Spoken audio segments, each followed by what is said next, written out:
La vague de froid sibérien qui frappe l'Europe se poursuit, mercredi 28 février, et a fait au moins 46 morts, selon un décompte de l'agence France Presse. 18 en Pologne, 6 en République tchèque, 5 en Lituanie, 4 en France et en Slovaquie, 2 en Italie ainsi qu'en Roumanie, en Serbie et en Slovénie, 1 aux Pays-Bas. Surnommé le Moscou-Paris en France, cette vague de froid marque les esprits en raison de son caractère tardif. En France, un tel épisode à cette période de l'année n'avait pas été observé depuis 2005.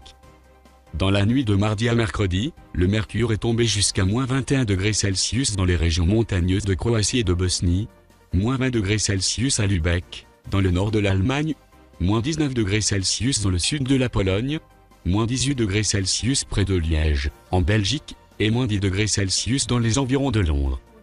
En France, la nuit de mardi à mercredi a été la plus froide de l'hiver dans le nord-est, avec moins 12 degrés Celsius à Metz. Ce froid glacial affecte principalement les sans-abri.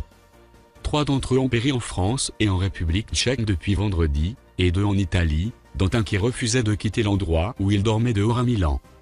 En Belgique, plusieurs villes ont pris la décision inédite de forcer les personnes sans domicile fixe à rejoindre un refuge. En France, le ministre de la Cohésion des Territoires, Jacques Mézard, a annoncé que 150 000 places d'hébergement d'urgence étaient disponibles, un chiffre jamais atteint. En Allemagne, l'association d'aide pour les sans-abri a réclamé que les centres d'accueil soient ouverts toute la journée, et pas seulement la nuit. On peut aussi mourir de froid pendant la journée, a insisté Bruna Rosenk, à la tête de l'association, qui a recensé 4 décès dus au froid depuis le début de l'hiver. Ceux qui ont une maison peuvent aussi s'avérer vulnérables par ce temps.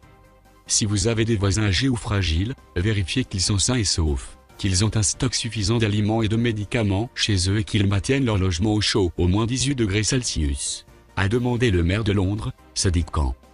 Partout à travers l'Europe, la neige et le verglas ont semé la pagaille sur les routes et perturbé le trafic aérien et ferroviaire. De nombreux vols ont été annulés ou retardés dans les aéroports britanniques. En Irlande, la compagnie Abaco Ryanair a annulé tous ses vols au départ et à l'arrivée de Dublin.